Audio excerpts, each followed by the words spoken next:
Hello students, एक बार फिर आपका हमारे चैनल पर स्वागत है। आज का टॉपिक है अम्लीय वर्षा, जिसे एसिड रेन भी कहा जाता है।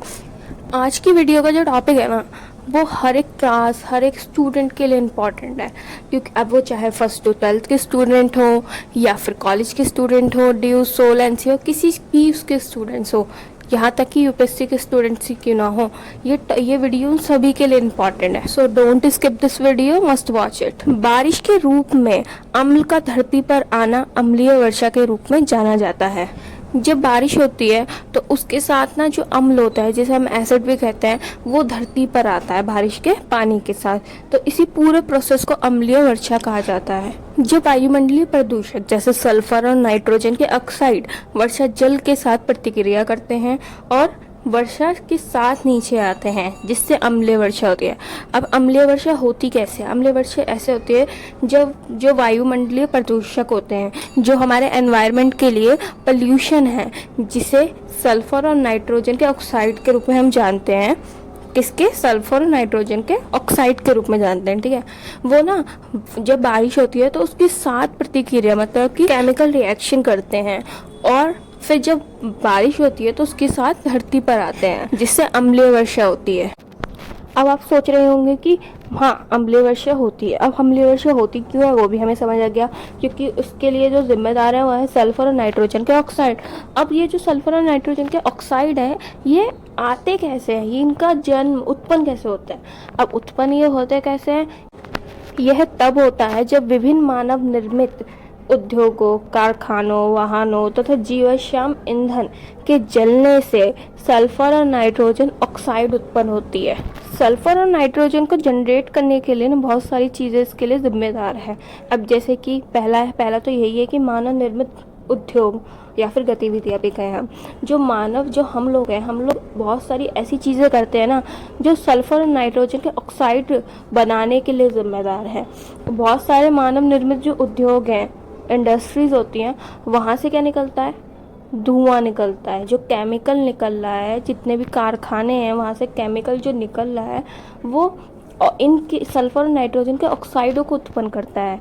जितने भी वाहन हैं, जीवाश्म ईंधन है, जैसे कि पेट्रोलियम, कोयला, इन सब के जलने से भी सल्फर और नाइट्रोजन उत्पन्न होता है। सल्फर और नाइट्रोजन जो ऑक्साइड है, वो सिर्फ ह्यूमन एक्टिविटीज़ की वजह से ही नहीं डेवलप होता। ये बहुत सारी प्राकृतिक कारणों, मतलब कि जो हमारी नेचर कॉजेस है, उसकी वजह से भी आता है। अब जैसे कहीं पर ना अगर बिजली गिरी है तो उससे ना क्या होगा? नाइट्रोजन ऑक्साइड निकलेगा। हमारे वायुमंडल में नाइट्रोजन ऑक्साइड है, वो डेवलप हो जाएगा। और वहीं अगर ज्वालामुखी का विस्फोट हुआ है, ज्वालामुखी फटा है, तो सल्फर ऑक्साइड निकलता है उससे। अब जैसा कि हम जानते हैं कि सल्फर डाइऑक्साइड SO2 और नाइट्रोजन ऑक्साइड NO, ये दोनों ही अम्लीय वर्षा के लिए बहुत बड़े कारण हैं। अब ये जो विषैली गैसें हैं, ये SO2 और NO, वातावरण में उपस्थित जो वाष्प होता है, जो मॉइस्चराइज़र है, उससे ना केमिकल रिएक्शन करते हैं, मतलब अभिक्रिया करते हैं और अम्ल बनाते हैं। आई होप आपको समझ आ रहा होगा कि यहाँ पर बात हो रही है जो जैसे कि ये सल्फर डाइऑक्साइड और नाइट्रोजन ऑक्साइड है ना, यही विषैली गैस है। ये विषैली गैसें करती क्या है? करती हैं कि जो हमारा एटमॉस्फेयर, वातावरण है, वहाँ पर ना जो जल, जो मॉइस्चराइज़र नहीं होता, नमी, उससे क्या करती हैं? अभिक्रिया करती हैं। और जब ये केमिकल रिएक्शन करती हैं तो उसके परिणाम में अम्ल बनाती हैं, एसिड को जनरेट करती हैं। अब यहाँ पे कुछ केमिकल फॉर्म भी हैं, जैसे कि सल्फर डाइऑक्साइड SO2 प्लस जल को हम क्या कहते हैं? H2O, ठीक है। अब ना जो सल्फर डाइऑक्साइड है, वो जल के साथ अभिक्रिया करके क्या बनाता है? सल्फ्यूरिक अम्ल बनाता है, जिसे हम H2SO4 कहते हैं, ठीक है। अब ऐसे ही नाइट्रोजन जो ऑक्साइड है NO, वो जल के साथ अभिक्रिया करके नाइट्रिक अम्ल बनाता है HNO3। ये कुछ मोस्ट इम्पॉर्टेंट टर्म्स हैं, ये ज़रूर लिखिएगा और हाईलाइट ज़रूर कीजिएगा, इससे नंबर इंक्रीज होंगे, ओके। सल्फ्यूरिक अम्ल और नाइट्रिक जो अम्ल है, वो वर्षा जल के साथ धरती पर गिरते हैं और इसी को अम्लीय वर्षा कहा जाता है, ठीक है। अम्लीय वर्षा का मुख्य कारण क्या है? सल्फर और नाइट्रोजन के ऑक्साइड, जो हमने शुरू से पढ़ते आ रहे हैं। और जो एसिड रेन है, उसका जो pH होता है ना, वो 5.6 होता है, मतलब कि पूरा एसिड ही होता है। इसका पूरा नेचर ही एसिडिक होता है। आई होप स्टूडेंट आपको ये पूरा एसिड रेन समझ आया होगा। यहाँ पर मैं आपको एक छोटा सा रिव्यू देती हूँ, जिससे आपको पूरा ओवरऑल समझ आएगा, ठीक है। अब जैसे कि एसिड रेन, अब जिसके नाम से ही पता चल रहा है कि ये एसिड से रिलेटेड है, ये जो अम्लीय वर्षा है, ठीक है।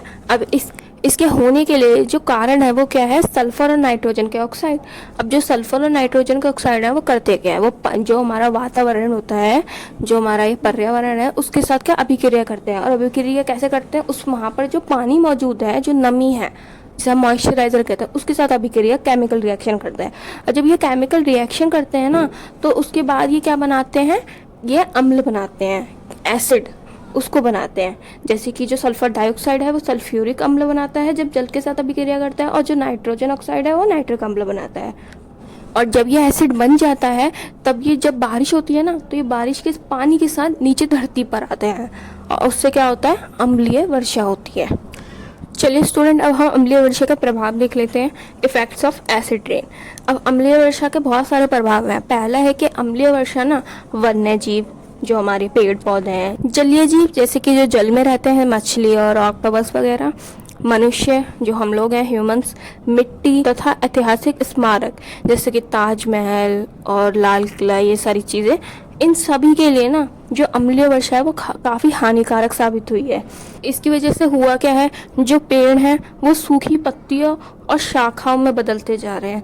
पेड़ों की जो पत्तियां हैं वो सूखती जा रही हैं, और धीरे धीरे ना वो जो टहनियाँ जो हरी भरी थी वो बिल्कुल शाखाओं में बदलती जा रही हैं। अम्लीय वर्षा के कारण ना जो फसलों की जो पैदावार होती है, प्रोडक्शन हो रहा है, वो भी बहुत ज़्यादा कम होता जा रहा है, ठीक है। ऐसा क्यों हो रहा है, क्योंकि जो अम्लीय वर्षा है ना वो मिट्टी में ना अम्लता को बढ़ा देती है, जिससे क्या होता है, अब जो मिट्टी है जिसमें उर्वरा शक्ति होती थी, वो फसलों की ग्रोथ किया करती थी, जो हमारी फसलें हैं, वो ये सब करने में असमर्थ है। क्योंकि जब एसिड रेन हुई तो उससे ना मिट्टी ने ना जो एसिड था उसे ऑब्जर्व कर लिया, जिससे उर्वरा शक्ति खत्म होती गई, और मिट्टी में ना एसिड का जो पीएच मान था वो बढ़ता गया, जिससे मिट्टी की जो एक्चुअल शक्ति होती है, जो उसकी पावर है, एनर्जी है, वो सब खत्म होता गया, कम होता गया। और इससे हुआ क्या, फसलों को नुकसान हुआ। अम्लीय वर्षा के कारण केवल पेड़ पौधों या फिर ये फसलों को ही नुकसान नहीं हुआ, बल्कि पशु और मनुष्यों में ना श्वसन संबंधी समस्या उत्पन्न होने लग गई। इससे नदियों, तालाबों तथा अन्य जल स्रोतों की ना जो जलीय जैव विविधता है वो भी प्रभावित होती है। जलीय जैव विविधता का मतलब है जलीय जीव, जितने भी टाइप के जलीय जीव होते हैं वो सभी, जैसे कि मछलियाँ हो गई हमारी, स्टार फिश है, जितनी भी टाइप की मछलियाँ हैं, जितने भी टाइप का ऑक्टोपस हैं, ये सब वगैरह, ठीक है, वो सब भी इससे ना प्रभावित होती हैं। जिससे क्या हो रहा है, जो जलीय जीव है वो मर रहे हैं, धीरे धीरे खत्म होती जा रही हैं प्रजातियाँ भी। अम्लीय वर्षा के कारण ना पत्थरों, धातु की बनी जितनी भी इमारतें हैं और जितने भी हमारे स्मारक हैं ना, उन सबका क्षय हो रहा है। मतलब कि उन सब में कुछ प्रॉब्लम्स हो रही हैं। जैसे कि जो ताजमहल है ना, उसका क्षय का कारण भी अम्लीय वर्षा ही है। अब जो ताजमहल है ना वो सफ़ेद संगमरमर से बना हुआ है, और वो सफ़ेद जो संगमरमर है ना वो अम्लीय वर्षा के कारण ना पीला होता जा रहा है, धीरे धीरे उसका क्षरण होता जा रहा है। अम्लीय वर्षा से जो पानी के पाइप होते हैं उनका क्षरण होता है, वो खराब हो रहे हैं। और जब ये खराब होते हैं तो उससे क्या होता है, जो भारी धातु हैं जैसे कि लोहा, सीसा या फिर तांबा, वो पीने के पानी में मिल जाते हैं, और ऑफ कोर्स फिर समस्याएं उत्पन्न होती हैं, बहुत सारी बीमारियां हैं जो इससे उत्पन्न होने लग जाती हैं। तो आज की वीडियो बस यहीं तक थी। आई होप आपको आज की वीडियो अंडरस्टैंडेबल लगी हो। If you like this video please like, share and subscribe my channel. Student please हमें सपोर्ट करते रहिए ताकि हम आपके लिए और अच्छी अच्छी वीडियोज़ बनाते रहें।